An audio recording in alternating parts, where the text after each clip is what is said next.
नमस्कार, आप सभी का बहुत बहुत स्वागत है हेल्दी इंडियन किचन में। आज आपके साथ शेयर कर रहे हैं प्रकृति की बहुत ही दुर्लभ और बहुत ही अच्छी एक औषधि के बारे में आपको जानकारी देंगे, जो कि बहुत ही ज़्यादा फायदेमंद है।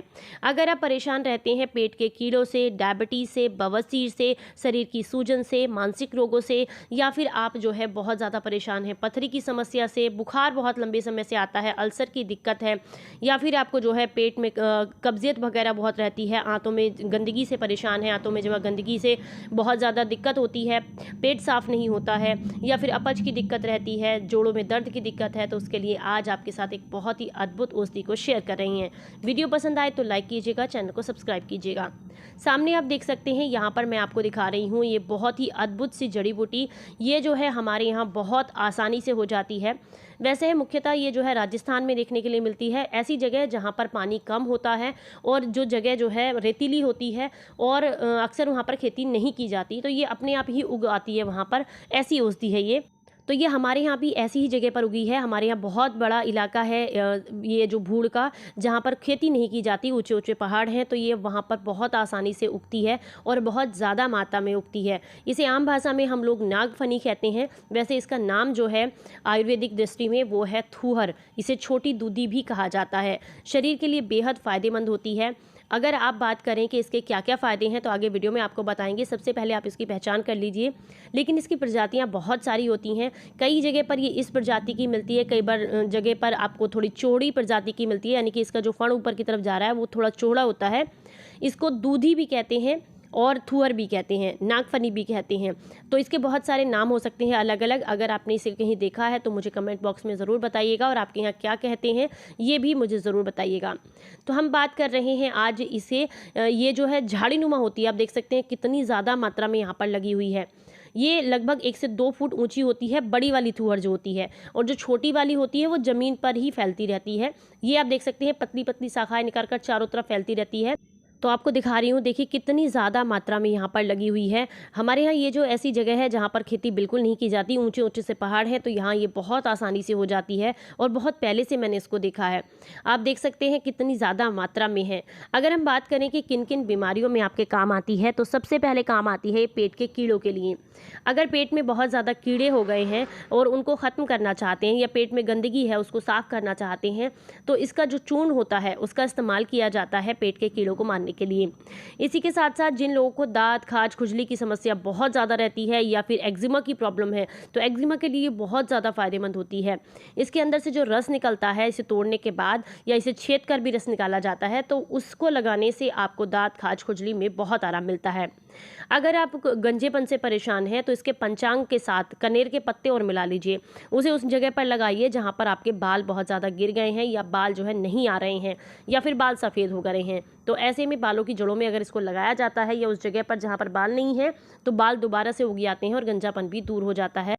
अगर किसी बच्चे को हकलाने की आदत है, तो उसको 2 ग्राम थूहर जो है दूधी, इसकी जड़ को पान में अगर मिला करके दिया जाए, तो उससे हकलापन दूर हो जाता है। चूसने से बच्चे को बहुत आराम मिलता है। इसी के साथ साथ अगर आप परेशान रहते हैं किसी भी तरह की बीमारी से, तो उसमें इसका फल, फूल, जड़, तना और पत्ते सभी का इस्तेमाल किया जाता है। दमा जो है, अगर आपको परेशान कर रहा है, आप दमे से परेशान है, तो 5 से 10 ग्राम दूधी के पंचांग के काढ़े का रस 1 चम्मच शहद मिलाकर पीने से आपको दमे में काफ़ी ज़्यादा आराम मिलता है। अगर अतिसार से परेशान है, तो 10 ग्राम दूधी को पानी में मिलाकर पीसकर सुबह शाम लेने से दस्त बंद हो जाते हैं और आंतों में बल आता है, आंतों को बल मिलता है, आंतें मजबूत होती हैं। अगर किसी को पेट में पानी भर जाने की समस्या है, यानी कि जलोदर की समस्या है, तो ऐसे में भी ये आपको बहुत फ़ायदा करती है। इसके पंचांग का रस पिलाने से उसको बहुत ज़्यादा आराम मिलता है।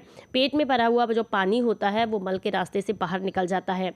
अगर किसी को बहुत ज़्यादा परेशानी है डायबिटीज़ की, तो गुड़मार बूटी, छोटी दूधी, परासी काएवानी और जामुन की गुठलियाँ, इन चारों बूटियों को समान मात्रा में लेकर के अगर आप पीस करके गोली बना लेते हैं और 2-2 गोली सुबह शाम ताज़े पानी से लेते हैं, तो इससे जो है आपकी ये समस्या बिल्कुल ठीक हो जाती है। पर आपने ध्यान रखना है कि आपने मीठी जो चीज़ें होती हैं, वो तली हुई चीज़ें और अम्ल की खट्टी चीज़ें इस्तेमाल नहीं करनी है। अगर किसी को खुजली एक्जिमा की प्रॉब्लम है तो ऐसे में भी आप इसका इस्तेमाल कर सकते हैं। इसका लेप बना करके अगर वहाँ पर लगाते हैं तो उसमें आपको काफ़ी आराम मिलता है। और अगर आप जो है इसको लगा रहे हैं तो एक बात का ध्यान रखें कि आपने साबुन का इस्तेमाल उस समय पर नहीं करना है बिल्कुल भी। इसी के साथ साथ अगर कोई रतौंधी से परेशान है तो उसके लिए भी छोटी दूधी जो होती है उसको सलाई में भिगो करके अगर लगाया जाए आँख के अंदर, तो उससे जो है आपको रतौंधी में बहुत ज़्यादा आराम मिलता है। रतौंधी जो है बिल्कुल ठीक हो जाती है। कुछ देर बाद आँखों में बहुत तेज़ दर्द तो होता है, लेकिन वो 3-4 घंटे में ठीक हो जाता है। लेकिन इसका इस्तेमाल किसी न किसी चिकित्सक की सलाह के साथ और उसके निर्देशानुसार ही लेना चाहिए, क्योंकि ये औषधियाँ जो है बहुत ज़्यादा रेयर होती हैं। लेकिन इनके कौन से हिस्से को इस्तेमाल करना है, किस तरीके से करना है, आपकी प्रकृति कैसी है, शरीर कैसा है आपका, उसी के हिसाब से ये औषधियाँ दी जाती हैं। मैं सिर्फ आपको जानकारी के लिए बता रही हूँ। अगर आपको इसके फ़ायदे लेने हैं तो आप किसी न किसी आयुर्वेदिक चिकित्सालय जो होता है वहाँ पर जाकर के किसी आयुर्वेदाचार्य से आप जो है अच्छे से जानकारी लें, उसके बाद आप इसका इस्तेमाल कर सकते हैं। अगर नक्सीर से परेशान है, नाक से खून आता है, तो ऐसे में कहा जाता है कि अगर इसको छाँव में सुखा करके इसका जो पाउडर बनेगा उसमें थोड़ी सी मिश्री मिला करके सुबह शाम 1-1 चम्मच दी जाए दूध के साथ, तो इससे जो है शरीर की गर्मी और नक्सीर की प्रॉब्लम बिल्कुल ठीक हो जाती है। अगर किसी को बहुत ज़्यादा परेशानी है, जैसे कि मान लीजिए किसी को महिला को मासिक धर्म में प्रॉब्लम आती है, बंद हो गए हैं या बहुत कम मात्रा में आते हैं, तो ऐसे में छोटी दूधी जो है इसकी जड़ वो जो है गर्भाशय के लिए बहुत ज़्यादा अच्छी होती है। इसकी जड़ का चूर्ण बना करके 1 ग्राम चौथे भाग में, यानी कि 1 चम्मच का चौथा हिस्सा आप उसको देते हैं स्त्री को गुनगुने पानी के साथ में, और रात को या किसी भी समय, मतलब सुबह में भी दे सकते हैं, रात में भी दे सकते हैं, खाना खाने के 2 घंटे के बाद भी दे सकते हैं। तो इससे महामारी से जुड़ी हुई जो प्रॉब्लम्स होती हैं वो सारी परेशानियां दूर हो जाती हैं।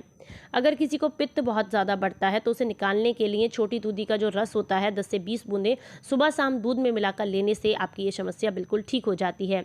ये शरीर के लिए वैसे तो बहुत ही ज़्यादा अद्भुत है, लेकिन किसी भी औषधि का जब इस्तेमाल किया जाता है तो उसको इस्तेमाल किया जाता है जो भी व्यक्ति है उसकी प्रकृति के हिसाब से।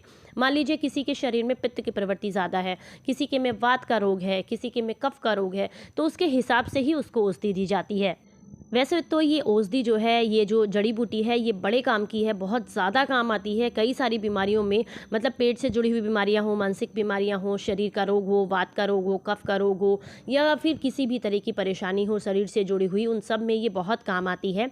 पर देखिए, कोई भी औषधि है, मैं आपको बार बार बोलती हूँ, मेरा जो मकसद है आपको बताने का वो सिर्फ इतना है कि प्रकृति में इतनी सारी औषधियाँ हैं, उनके बारे में आप जानें, उनकी जानकारी लें, और अपने आसपास में किसी भी ऐसे आयुर्वेदाचार्य से जिनको आप जानते हो, अच्छे से पहचानते हो, उनसे सलाह लेकर के उसको इस्तेमाल करें ताकि उसके फ़ायदे आपको मिल सकें।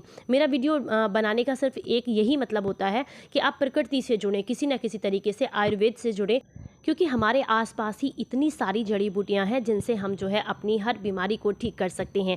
बस पता होना चाहिए कि उसको किस बीमारी में किस तरीके से यूज़ करना है और उसके किस हिस्से का यूज़ करना है। तो जैसे कि अभी इसी की हम बात कर रहे हैं, तो वैसे तो ये सभी के लिए फ़ायदेमंद है, लेकिन इसके किस हिस्से को किसके लिए इस्तेमाल करना है, जड़ लेनी है, फूल लेना है, या इसका तना लेना है, या इसके रस का इस्तेमाल करना है, किस तरीके से करना है, ये सिर्फ डिपेंड करता है, वही बता सकता है जो आयुर्वेदाचार्य आपकी प्रकृति को जानता है। यानी कि आप वात प्रकृति के हैं, पित्त प्रकृति के हैं, या फिर आपको कफ का रोग है, उसी के हिसाब से ये दी जाती है। तो उसी के हिसाब से ये भी पता लगाया जाता है कि आपका शरीर, आपकी प्रकृति कैसी है, तो आपको रस देना है, जड़ का काढ़ा देना है, या सूखा पाउडर देना है। ये आपको आपकी शरीर की प्रकृति के हिसाब से कोई भी आयुर्वेदाचार्य बता देते हैं। उन्हीं के निर्देशन में आप इसको लीजिए, बहुत ज़्यादा फ़ायदेमंद है, लेकिन आपको किसी न किसी के निर्देशन में लेनी है।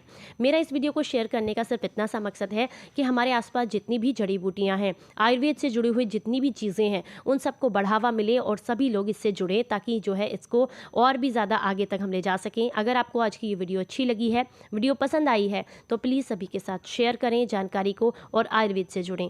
तो अपना ख्याल रखें, अपनों का ख्याल रखें और हंसते मुस्कुराते रहें। Stay healthy, stay happy, bye bye.